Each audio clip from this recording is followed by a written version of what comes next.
robo de petroglifos. También lo que pudiéramos llamar, ojo, y esto lo voy a agarrar entre comillas, vandalización, ¿sí? Vandalización, todos hemos visto lugares donde hay petroglifos o pinturas rupestres, donde está grafiteado, tal, no se le da el valor a la pieza o al glifo como parte de la memoria y la identidad nacional, y bueno, se vandalizan. Ojo, antropológicamente esto lo podemos interpretar también desde otro sentido, pero arqueológicamente yo por ahora prefiero utilizar el término vandalización. Pero ¿por qué les digo que lo podemos encontrar o interpretar desde otro sentido? Porque no necesariamente la vandalización es un fenómeno contemporáneo. La vandalización, la reintervención de petroglifos es histórica. Aquí les traía unas fotos. Esto es en la isla de La Mona, en Puerto Rico, la cueva 18. Esta es una isla que está un poquito retirada de la isla principal de Puerto Rico. En esta cueva hay una serie de pinturas rupestres, de petroglifos. Pero los petroglifos, y esto es extraño porque en cuevas generalmente lo que encontramos son pinturas rupestres. Los petroglifos, aquí está más o menos la cueva, los petroglifos que tienen motivos indígenas están acompañados también de inscripciones coloniales.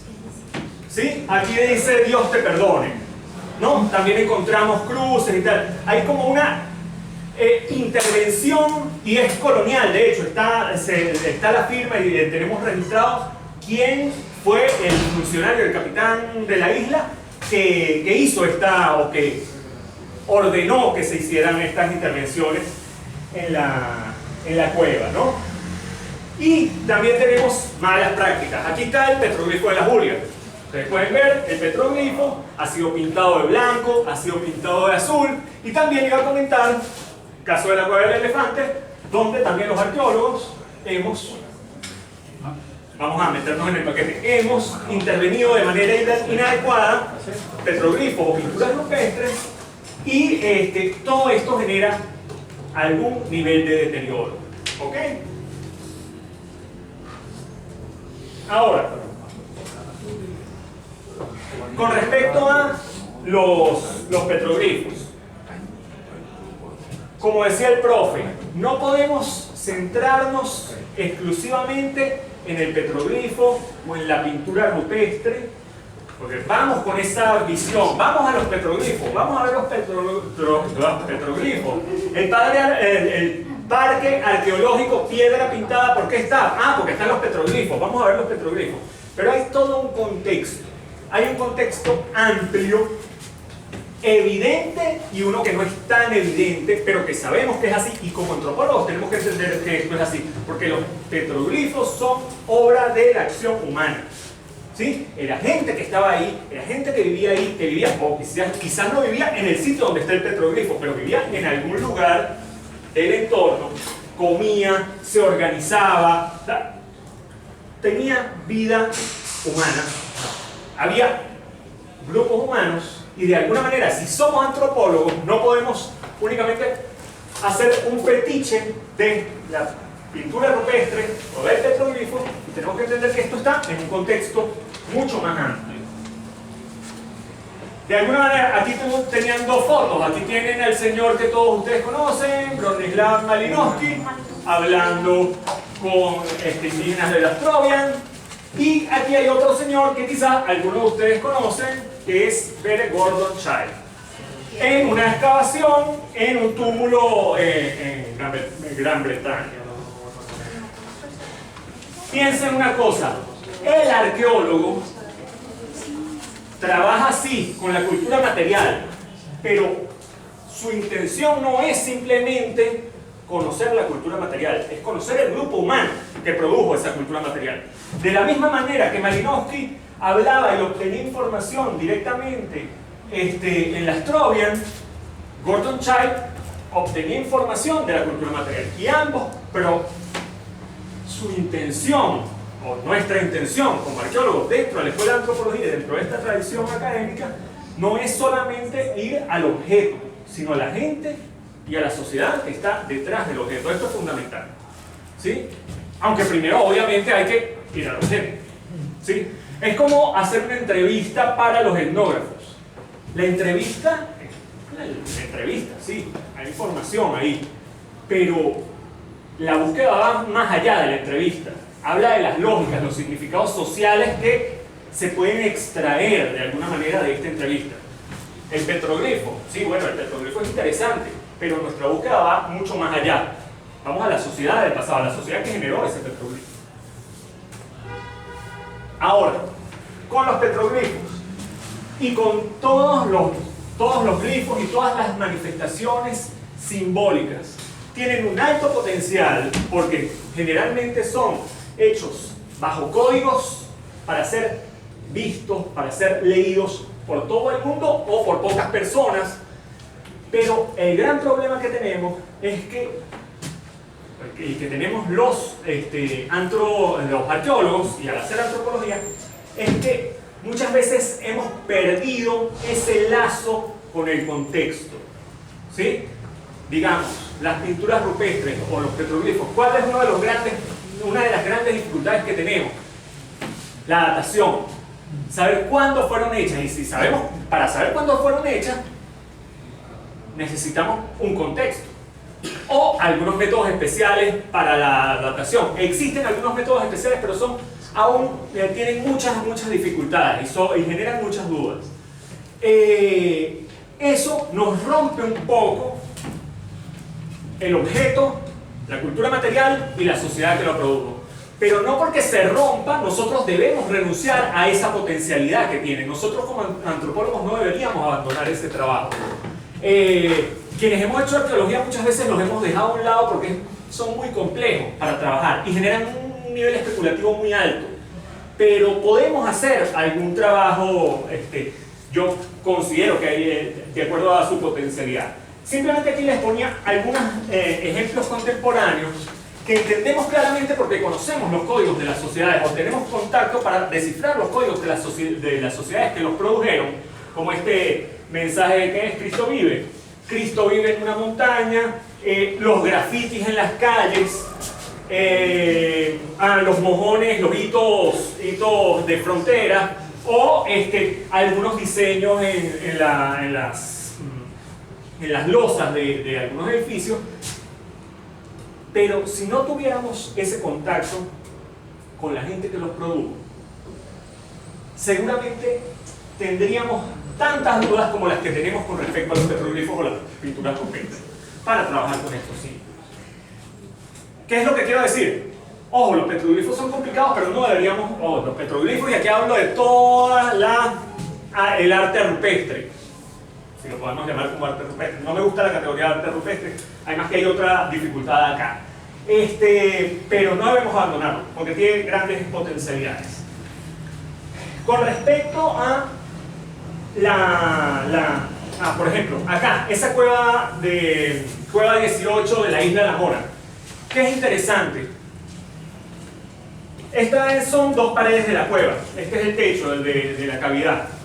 Por un lado, por ejemplo, encontramos una imagen, un símbolo, una simbología claramente indígena, parece una figura antropomórfica, pero con algunos rasgos extraños.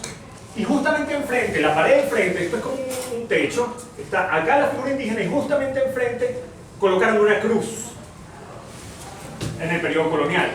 De alguna manera, ¿qué interpretamos nosotros? Y en ese tema está el mensaje Dios te pague, por otro sitio hay otros mensajes religiosos. Se interpreta que esta cruz está puesta en oposición a este símbolo. Pero ¿por qué lo podemos interpretar? Porque sabemos parte del código. Sabemos parte del código de los funcionarios coloniales católicos que estaban oponiendo una imagen a otra. Pero si no supiéramos esa parte del código, quizás nos costaría muchísimo ver dos imágenes, una, bueno, este está de este lado, este está de este otro lado. ¿Por qué va a haber oposición entre ellas? No lo sé. Más allá de que veamos formas diferentes o un diseño diferente. Muchísimas personas han trabajado el tema de los petroglifos y arte rupestre. Desde la arqueología, desde la antropología y, como les decía, mucho también desde la antropología se ha trabajado, pero quizás no tanto como debería, y desde algunas otras disciplinas también se ha trabajado. Aquí hay muchísimos libros, pero a título personal, para mí aún me parece que uno de los textos más completos de manera general es la tesis de grado de esta escuela de Janine Zuboblowski. Esa tesis de grado está publicada en 2007 por la Universidad Católica Andrés Bello como el estudio del arte rupestre en Venezuela. La tesis es del 74, profesor. 74. Sí, ok. O sea, es muy vieja, pero es un libro que a mí realmente me da una comprensión y visión general bien amplia. Ahora, hay algunos detalles con respecto a quienes han trabajado tradicionalmente el arte rupestre. Agrupan dentro del arte rupestre no solamente las pinturas, petroglifos, sino también las obras, los megalitos. Y en los megalitos, sitios de arte rupestre, agrupan los megalitos naturales, rocas sin intervención humana, pero que culturalmente se les ha dado un sentido y un significado y tienen importancia dentro de la dinámica cultural. Por ejemplo, aquí tienen la famosa piedra Cueca o la roca de la Tortuga en el estado Amazonas. Claro, la roca de la Tortuga es mucho más complicada porque entonces es un gran megalito que adentro tiene pinturas rupestres. Entonces tiene como un sentido doble. Estos megalitos naturales, hay megalitos que serían artificiales, como los que ustedes aprendieron en clasificación clásica, Dolmen, Menhirs y Cromlech, ¿sí? Cromlech. Hay, por ejemplo, en esta foto son los menhirs que hay en Vigirima, a donde ustedes seguramente van a ir. Y también hay los geoglifos. ¿Qué son los geoglifos?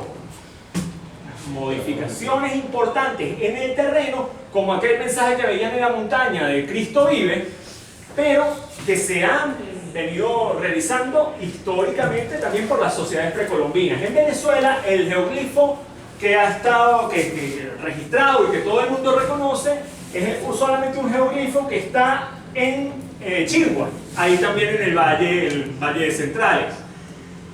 Hay reporte de un segundo geoglifo en Montalbán, pero tiene una composición diferente, y recientemente alguien reportó unos fulanos geoglifos que habían aparecido en el estado Falcón, pero realmente esos geoglifos, lástima que no estoy Isabel de Jesús, yo creo que son toda una farsa, pero no tampoco tengo elementos para decirlo, porque fue un reporte y bueno, como la fama de la arqueología, se hace mucho ruido y después no sale nada. Las pinturas rupestres de las que ya les habló el profe y, bueno, los petroglifos. No voy a hacer mucha especificidad con respecto a los petroglifos, ya el profe nos dio una revisión bien general de qué eran, pero yo sí quería hacerles énfasis en algunos aspectos con respecto al registro y documentación de los petroglifos. El registro y documentación, y esto lo digo por varias cosas que oigo, es mucho más que una ficha. Sí, se registra en una ficha, pero es mucho más que una ficha y no hay, nuevamente, recetas de cocina para las fichas. Las fichas son múltiples. Las fichas dependen, en primer lugar, de marcos institucionales, como el Instituto de Patrimonio Cultural, que tiene una ficha para el registro de sitios arqueológicos, y es una ficha oficial.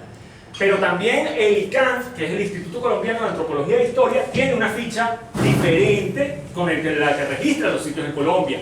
El Instituto Mexicano también, pero también tenemos fichas de proyectos de investigación, donde lo que se va a registrar tiene que ver y hacer énfasis con respecto a las preguntas que tenga el proyecto de investigación. En todo caso, hay algunos rasgos generales que se registran en la ficha, después pudiéramos hablar de ellos, pero simplemente se los voy a mencionar para aprovechar el tiempo. Hay, obviamente, como les decía el profe, y todo esto tiene que ver con la prospección general, una documentación regional, que es generalmente a partir de fuentes secundarias, pero también puede haber fuentes primarias, una documentación específica del sitio arqueológico, que tiene que ver con la prospección del sitio, y después sí, yendo directamente a los petroglifos de manera específica, hay al menos unos 4 o 5 rasgos a registrar. El primero tiene que ver con la ubicación. Y la ubicación no es solamente la ubicación relativa, ¿sí? Como llegar caminando. Ah, mira, llegas al sitio, das una vuelta en tal y está a la derecha o al suroeste de tal punto. Hay una ubicación absoluta que se marca a través de las coordenadas geográficas. Ustedes, para conseguir las coordenadas geográficas, pueden utilizar un GPS, pero también pueden hacer la proyección de su planimetría en un mapa y a partir del plano determinar cuál es el punto geográfico donde está el petroglifo, pero también las características del terreno alrededor. Por ejemplo, que haya un curso de agua que dé al petroglifo, el lugar, el tipo de que esté tapado por vegetación, el tipo de también de ubicación donde esté dentro de la piedra que registramos en nuestra planimetría. Después, la posición específica de los glifos. ¿Qué pasa con los petroglifos? Aquí el profe les presentaba el ejemplo ideal. Una cara en una roca donde hay, digamos, motivos independientes. Pero muchas veces encontramos unas rocas que no sabemos, ni siquiera sabemos dónde empieza y termina la roca. O si son dos rocas diferentes. O rocas que tienen algo por debajo, algo por arriba. Entonces, ¿qué es lo que hacemos? Determinar caras de aproximación. Y esa determinación de caras puede ser por las dimensiones y la forma de la roca, pero también por la forma en que estén distribuidos los motivos. O sea, esa es una decisión que se va tomando en campo. Entonces, estas caras, determinamos la posición de los motivos dentro de la roca. Y esa posición no es solamente en el marco de la roca, sino también su orientación e inclinación. Y esto es importantísimo, porque eso nos permite saber desde dónde se ven. Porque los petroglifos son hechos acá, igual que los geoglifos son hechos en el terreno, pero principalmente estos son símbolos para ser vistos, y pueden ser vistos de cerca o vistos de lejos, pero van a ser vistos de cerca o de lejos de acuerdo a su ubicación, sus dimensiones y la disposición en el espacio. ¿Ok? Entonces, no solamente es el tema de determinar la canción, orientación y también inclinación. Y para la inclinación tenían el nivel que decía el profesor. También lo pueden hacer con un clinómetro, proyectando un plano paralelo y buscando la inclinación de la roca. Porque es diferente un petroglifo que está en una roca y ve hacia allá arriba a un petroglifo que está en una roca y ve hacia acá abajo. ¿Sí? Para verlo, yo o me agacho o tengo que estar por acá arriba, ¿sí? O tengo que estar detrás de la roca. Entonces, eso es importante. Los materiales, sí, petroglifo, roca, pero no todas las rocas son la misma roca. Nivel de dureza, porosidad, no es lo mismo una arenisca que un granito. ¿Por qué es importante esto? No solamente para hablar de sus condiciones actuales, sino porque eso da cuenta del trabajo que implicó hacer el tallado. Y además da cuenta de lo común o no que es la roca dentro del contexto general geológico del lugar. Las técnicas es bien difícil el levantamiento de la información de técnicas, por lo menos acá. Sabemos que había percusión, había abrasión, aparentemente hay registro de algunas abrasiones y hay registro etnográfico de que se usaban algunas sabias que son un poco corrosivas para hacer abrasión de los surcos. ¿Saben de lo que les estoy diciendo cuando les digo abrasión, verdad? Sí. Ok. Y hay una más o menos clasificación formal que tiene que ver con si estos son altos relieves o bajos relieves. ¿Qué quiere decir esto? Es un poco como el positivo o negativo. Bueno, no importa. El alto relieve, la figura... Bueno, generalmente lo que vamos a encontrar son bajos relieves. Y bajos relieves lineales. Una línea... Muchas gracias, profe. Una línea está tallada. Un surco. como estos surcos. Esto es lo más común. Pero también podemos encontrar lo contrario. Que esta sea el área tallada y lo que se deja es el surco. Entonces, esto es un bajo relieve lineal, esto es un alto relieve lineal. También encontramos positivos o negativos. Por ejemplo, es muy común con las esferas. Toda esta zona puede estar tallada, pero puede haber otra esfera donde lo que se talle es alrededor. ¿Sí? Simplemente esto es para tener claro los altos relieves, bajos relieves. Este también es en barinas y aquí ven unos bajos relieves y unos altos relieves combinados. Ahora, diseño. Más o menos uno, y en los petroglifos de Vigirima, los diseños son intuibles. Hay algunos diseños figurativos donde podemos ver elementos antropomorfos, elementos zoomorfos. Hay algunos elementos de tipo geométrico, pero a veces nos empezamos a encontrar cosas como esta. Diseños muy complejos, esto es en Santa Marta, Colombia. Diseños tan complejos que a veces nos resulta difícil definir. ¿Esto realmente es figurativo, es geométrico? ¿Qué es lo que es? Porque amorfo, bueno, puede ser amorfo, y lo dejo así, pero quizás sí hay algo. ¿Qué es lo que pasa acá con el tema del diseño? Hay diferentes propuestas para análisis de diseño. Aquí simplemente les traigo dos ejemplos, que son, uno, el ejemplo que proponía Janine Sujo en su tesis, y aquí solamente es la descomposición y las variaciones de una forma, que es el círculo, y ella hace toda una clasificación de cómo del círculo se generan diferentes formas en su posible interpretación figurativa. Y esta es la clasificación de, esto es más de pinturas rupestres, que hacía Lelia Delgado para, también a partir de ejemplos de pinturas concretas, la clasificación de formas, de diseño. En todo caso, cuando ustedes se enfrenten a esto, tienen que trabajar con los materiales de gente que ya ha trabajado en la zona, de gente con muchísima experiencia, ¿sí? Hay ahorita todo un grupo, una red de arte rupestre, y además está Rubio Valencia con el Archivo Nacional de Arte Rupestre, que están haciendo un trabajo importantísimo, callado. Muchas veces los antropólogos no les paramos mucha bola, pero hay un trabajo de registro bien importante que hay que potenciar y generar, yo diría, alianzas de alguna manera. Y también, bueno, en todo esto nuestras fichas o nuestro registro tiene que tener otras observaciones. ¿Y esas otras observaciones de qué van? Todos los elementos de deterioro. Los elementos de deterioro pueden ser antrópicos, pero también pueden ser naturales. El musgo, por ejemplo. El musgo es una de las cosas que más destruye, y la humedad.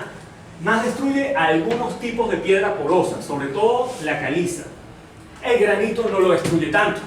El granito aguanta mucho más, y cuando ustedes sacan la capa de musgo, prácticamente lo ven intacto. Entonces, los elementos de deterioro pueden ser muchísimos. O el riesgo potencial, porque viene una construcción, pero no, aún el petroglifo parece que no lo van a tocar, pero hay un riesgo potencial. Entonces, todas estas cosas valdría la pena registrarlas. Y yo aquí les quisiera hacer énfasis, finalmente, nuevamente, espérense, en el tema de la ubicación y orientación y los temas visuales, que es lo que a mí me ha interesado en arqueología trabajar, que yo no he trabajado petroglifos ni pinturas rupestres, sino más bien en el área de sitios monumentales con tierra en los llanos altos de Barinas. El tema visual es importante porque nos permite avanzar un poquito en las interpretaciones con respecto al sentido y significado de los petroglifos.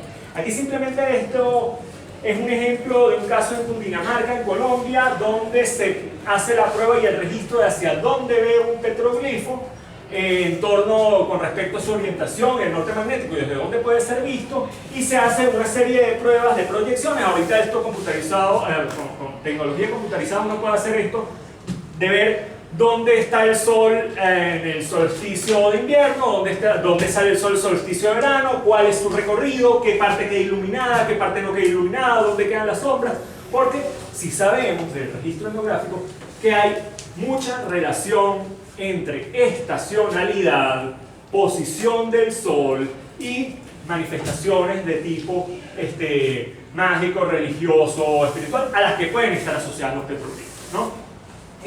Ojo, siempre esto con mucho cuidado, sin llegar a unas especulaciones locas, ¿sí, no? Tratando de mantenerlo dentro de la manera más empírica posible. Con respecto al levantamiento, ya el profe les dijo todo lo que había que decir. Simplemente aquí yo les voy a sugerir una metodología en secuencia. Yo considero que lo mejor, lo primero que hay que hacer es el dibujo a mano alzada del petroglifo. Un dibujo a mano alzada del petroglifo o de lo que ustedes quieren levantar. Un dibujo esquemático. El dibujo esquemático que les va a permitir a ustedes ubicar qué es lo que van a medir y dónde están los puntos de medición. Ubicar los puntos donde van a ser, o sus puntos claves de organización. Además tienen la calca, que yo sugeriría hacerla antes de hacer la medición, pero ¿por qué? Porque a veces la calca nos revela cosas que no estamos viendo a simple vista, ¿sí? Entonces, la calca, bueno, eso el profe ya les dijo, la pueden hacer con papel de arroz, con papel cebolla y con tela también se hace en algunos casos. Bueno, aquí ustedes tenían con tela, pero la tela tiene un problema, que es que la piedra arenisca es muy complicada de trabajar.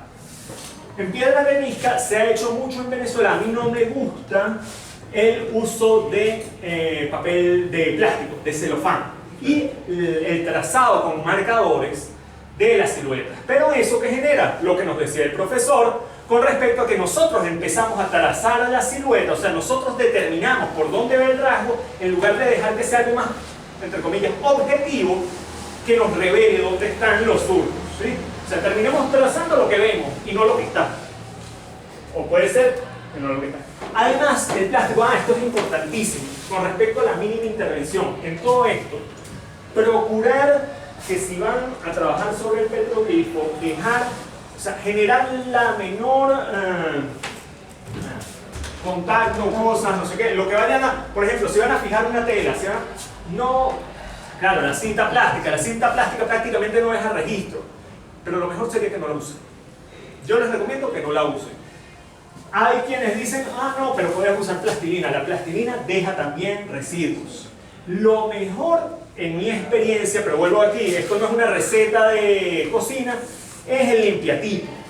El limpiatipo es una cosa que existía antes, era muy común, que es para limpiar los tipos de las máquinas de escribir, que es como una plastilina azul, ¿sí? Y sirve y permite que las cosas se queden como pegadas y sale el limpiatipo entero. Azul. Ajá. Ok, con respecto a los puntos del petroglifo, esto se hace una planimetría tal cual, se miden todos los puntos, hacen un eje de coordenadas X y Y. ¿Y qué es lo que va a hacer esto? Bueno, y las otras dimensiones. Y con respecto a las dimensiones, también la forma del surco es importante determinarla. Muchas veces se ve a simple vista y en otros casos quizás el limpiatipo pueda servir para tomar la forma del surco. Lo que pasa es que el limpiatipo también se deforma. Hay quienes hacen moldes de yeso o de silicona, pero yo estoy totalmente en contra de eso porque también tiene riesgo de generar residuos, dejar residuos o, ojo, hasta traerse pedacitos de la piedra. ¿Sí?